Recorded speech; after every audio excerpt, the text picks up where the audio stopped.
Olá, alunos do nono ano. Semana passada nós aprendemos sobre matéria, sobre átomo, né? Um pouco sobre átomo e entendemos que a matéria é composta por átomos, né?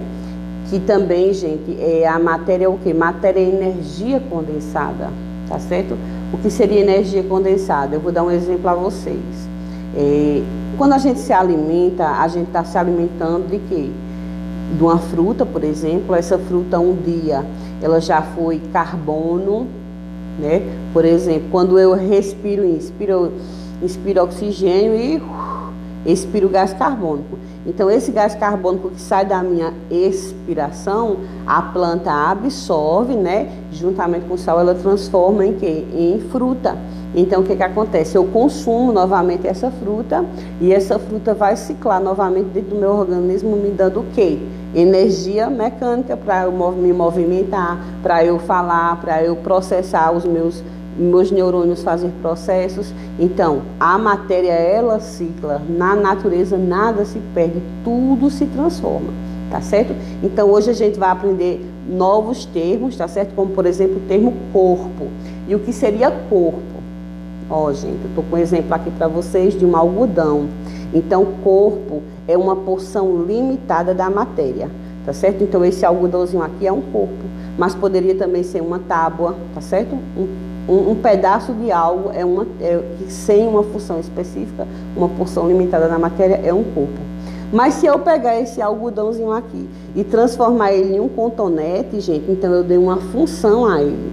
Então, a partir do momento que o meu corpo tem uma função, ele torna-se um objeto, tá certo? Do mesmo modo, se eu pegar a madeira e transformar numa cadeira, numa mesa, ela vai ser o que agora? Agora ela vai começar a ser um objeto, tá certo? Então, toda a matéria, ela possui também o nosso outro termo a ser aprendido agora, que é o quê? O termo massa. Então, a massa é o quê? É o peso que aquele corpo tem, tá certo? Então, por exemplo, aqui eu tenho uma pedra, tá vendo? Eu sou colecionadora de pedras, tá certo?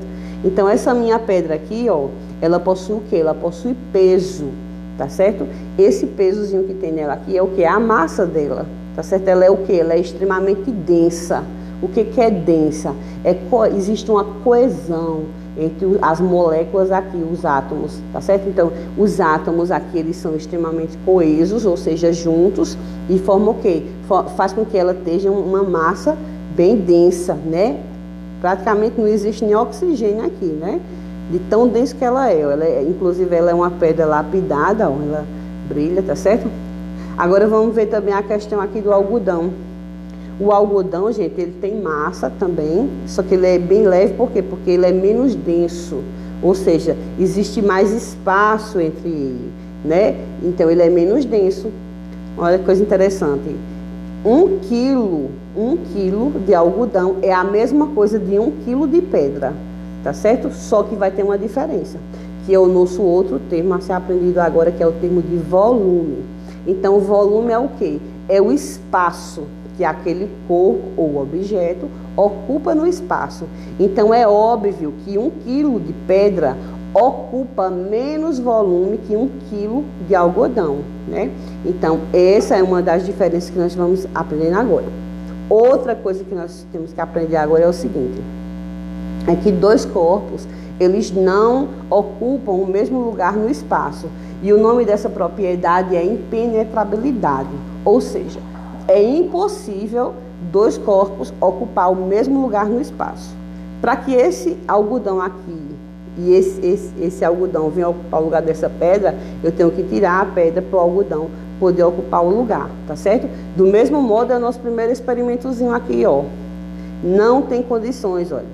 Se eu comprimir isso aqui todinho, eu não consigo colocar mais nada aqui dentro dessa seringa, nem água entra aqui, tá certo?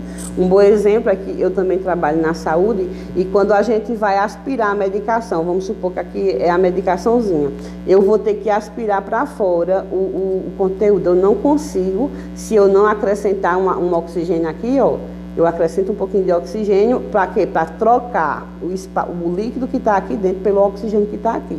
Então, eu primeiro tenho que colocar um oxigênio aqui, ó, aí eu acrescento um pouquinho para poder descer. Porque se formar um vácuo aqui, ou então se tiver muito cheio, eu não consigo puxar o conteúdo, tá certo? Então, por enquanto, é só, já eu posto mais coisas. Gente, existe atualmente o Sistema Internacional de Medidas, que eu falei na aula, né? Então, o Sistema Internacional de Medidas é o quê? É um órgão responsável por deixar padronizado os métodos de medida, né? Então, eu vou dar um exemplo para vocês do passado, como era no passado.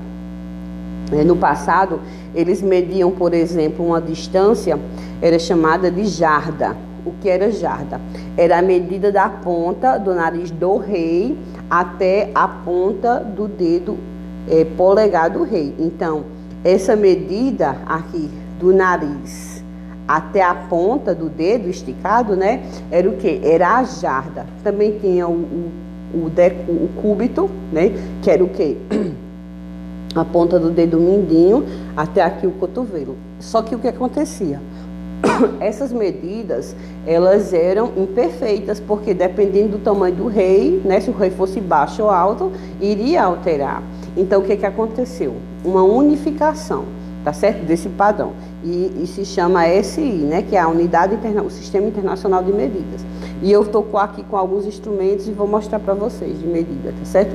Então, por exemplo, a nossa fita métrica, né, é utilizada para quê? Por exemplo, para medidas antropométricas, ou seja, se eu precisar medir o nariz de uma pessoa, né, medir a altura de uma pessoa, a circunferência do busto, da cintura, vou utilizar o quê? Uma fita métrica.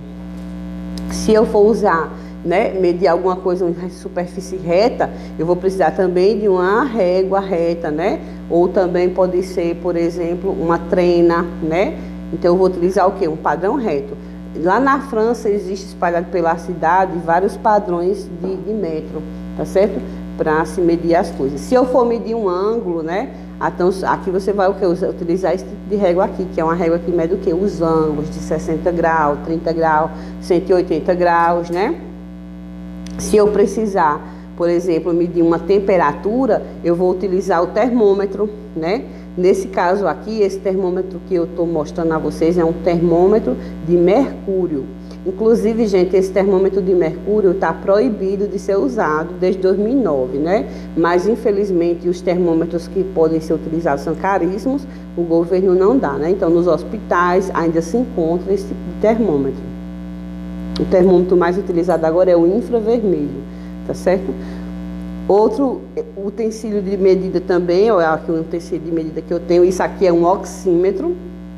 O que esse aparelho mede, gente? Ele mede a quantidade de oxigênio no seu organismo. Então, eu simplesmente colocar aqui no meu dedo, ó, como eu disse, eu trabalho no hospital também, né? Isso aqui é o que? Isso aqui salva vidas. Isso aqui já salvou a vida de muita gente. Por quê? Porque ele mede a quantidade de oxigênio no organismo da pessoa, no caso, na extremidade, né? No dedo aqui, ó. Então, vamos lá, tá medindo a minha frequência cardíaca, 113, tá altíssima, porque eu sou doente, eu tenho taquicardia, tá vendo, ó? Então, isso aqui tá altíssimo, era para estar no máximo 90, como eu sou mulher, né? O homem é 100. E ali embaixo, ó, 97, tá medindo o quê? A quantidade de oxigênio no meu organismo. Então, tá bom, né? Só é preocupante se tiver 87, 88, por aí é preocupante, mas esse valor está ótimo, tá certo? Aqui também, ó, nossa boa e velha amiga seringa, né? O que essa seringa aqui mede? Ela mede, gente, os mililitros, as ml. Então, nesse caso aqui, essa seringa é grande e ela mede 20, ela pode medir até 20 ml. Mas existe seringa de 10 ml, 3, 5, 1 ml, né? Então, vai depender muito. E tem o litro, né? Então, gente, existe vários outros tipos de aparelhos de medir temperatura, pressão, líquidos, tá certo? Infinidade, tá bom? Então, eu agradeço a vocês. Por hoje a nossa aula vai ser isso. Semana que vem vai ter alguns cálculos, tá certo? E eu agradeço a atenção de todos e uma boa semana.